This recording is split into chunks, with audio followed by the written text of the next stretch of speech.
just being aware of there being an Ikigai can make you more metacognitive and put you on the right track to actually fulfill both your own needs and a demand from the external world. I sent 2 units. They're bringing her down now. No, Lieutenant, your men are already dead. The future is approaching faster than ever. Technological change is speeding up, and your already maladapted evolutionary mismatches are multiplying. In the future, the current version of you is already dead.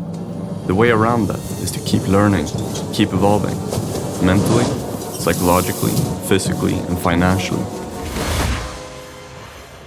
Welcome to Future Skills. This is the podcast where we focus on making you future-proof in a world of accelerating change. I am Karl-Mikael Syding, and with me I have Ludvig Sunstrom. Today we're going to talk about Ikigai. It's a Japanese concept that the Western culture sorely needs.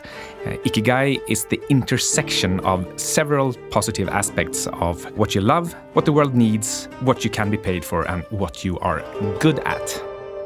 Yeah, we'll get into this concept more. It's kind of hard to explain when you talk about it. But when you see the picture, if you look it up, if you look up the word Ikigai, you can see how it's depicted. And you can get a clear image of how it works immediately. But if you've ever been to Japan, then you know that they have this, just embedded in their culture, they have a culture of masters, where the money is not quite as important by status and association as it is in the Western world. And someone who is, for example, a master at origami or sushi, like the guy Jiro from Dreams of Sushi, they can be just as respected as someone who is quite rich, which is, it's really foreign to us in the Western world because everything is ruled by money almost. And you can't really put it in words how it is, but it's like if you go to Japan, then you'll see that they have masters for everything, and the masters are respected in a way that's very different from other countries, and it's pretty cool. And the reason they have that is because they have this Ikigai thing embedded in the culture, and if you meet the masters, you'll see how passionate they are about their craft, and we don't really have that, and we should have that. Yeah, we're much more tied to money and maybe titles as well. Yeah, I think if you consider why does the West need something like this concept of Ikigai? Well, I think, first of all, we talk about passion, which is a part of Ikigai. And the passion is, of course, important, but it's become misappropriated over the last, I don't know how long, 10 years maybe, 20 years, ever since the internet was invented by a lot of snake oil salesmen. And now everything is about do this and make money off your passion. But it's not based in reality. It's too much woo-woo and feel good and things like that. It's like the law of attraction, these kind of things. Or the spiritual leader Osho, his sex cult almost. It's just about feeling good, and it's become detached from your talent or your mission or things like that. Passion has come to mean this seems kind of fun and it pays hugely. Or that guy is making a lot of money just playing tennis or football. Maybe I could do that. That could be my passion, because I kind of like football, both playing and watching. And there is no concept at all of how difficult it actually is and how much work it takes to be a master at anything. The example you give with tennis, for example, I think that's a good example of herd following, where you just see people doing it and then you want to do it too. Yeah, but also maybe you like playing tennis for an hour a week or so, and you think that's fun, that's my way of relaxing in my free time. And you can, since you don't really have fun at any other time, you confuse that with true passion, something that you would do 24/7 without getting paid for. Yeah, and I guess another example could be if you have, it's a bit different, but if you take music, or I suppose becoming a famous YouTuber or something today, because it's something that you see all the time, so you think that it's the right thing. Yeah, and once again, I think a lot of those activities, they look fun, and you want to be famous.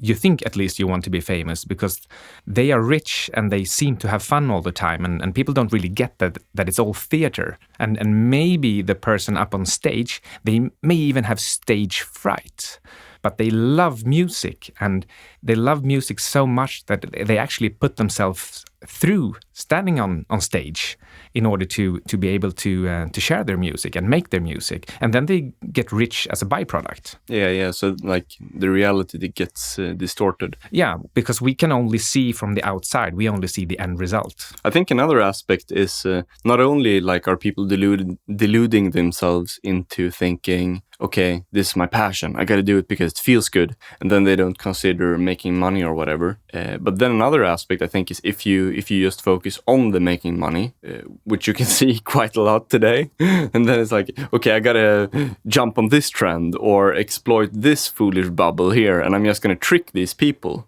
And I received this email from some person last night or last couple of days, and it was just some generic script, and the person had this website about like a combination of the law of attraction and blockchain, and I'm like, what the fuck is this? Yeah, I saw that. I can't quite remember, but it was something about putting your intention or your promises to yourself on the blockchain. Yeah, so it's like, what kind of value are you creating here? It's so crazy. Yeah, that was pretty weird. And I mean, this is kind of symptomatic of the era that we're living in, where people are just jumping onto these trends because it's popular. And I mean, if you wanted to be really logical and you wanted to analyze this from the framework of the Ikigai that we're going to talk about today, then it's like it's really only fulfilling one thing, and that's making money off of stupid people. It doesn't have anything to do with your mission, your passion, or your, what you want to do or how you want to contribute to society, because it doesn't contribute to society at all. And I guess that's my main problem, because the real reason that you have entrepreneurship is because it's supposed to contribute something to society. And this is like tricking stupid people because you have a current trend that's going on. And it's, that sort of thing makes me angry.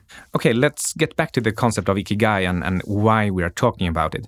I think the main idea today is to just be aware of the concept. Just being aware of there being an Ikigai can make you more metacognitive and put you on the right track to actually fulfill both your own needs and a demand from the external world. Yeah, so if you wanna go back to the model, I think if you examine the parts that you have 4 parts, and they are what you're good at, your natural talents, what you love, like what's your passion or hobby, and what the world needs, which is probably like becoming more rational and helping people who are not going to succeed otherwise, like providing value where there are no incentives, and then being paid for what the market or opportunism pays you for. Those are like the 4 forces. Yeah, and if you want to make this even more understandable, we can just take a look at a couple of the intersections. So, for example, the intersection between what you are good at and what you can be paid for. This is quite naturally your profession or whatever work you can do, because you need to be pretty good at it and you need to be able to get paid for it as well. So that's one intersection point. Another intersection point is, for example, between what you love and what the world needs. And that can become like a mission. And then you have a couple of more concepts, and together the total intersection of all 4 concepts, that is the Ikigai. Yeah, that's a good way of putting it. This is called a Venn diagram, right? Yes. I like it when you come up with these new ways of putting information in a way that can like put a complex idea into something that you can see visually. And I think that's kind of where the future is going. And in this case, we take things for granted, like kind of what you were saying, like, okay, what you're good at and what you love, that's your passion. Or what you're good at and what you can be paid for, that's your profession. We take that for granted, but we don't consider what the subcategories, you know? Some people say that it's the words that create our thinking. Just being aware of there being a concept like Ikigai, it can turn your thoughts around and make you think new things and put things in a new perspective. That's why I think this is so important.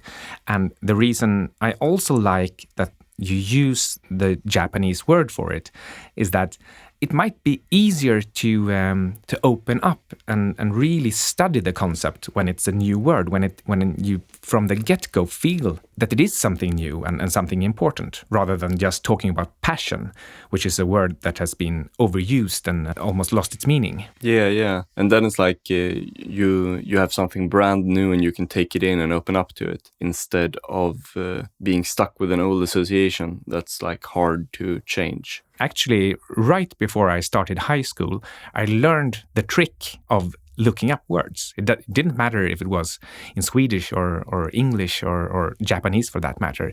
Just looking up words and their historic meaning, their development and their use.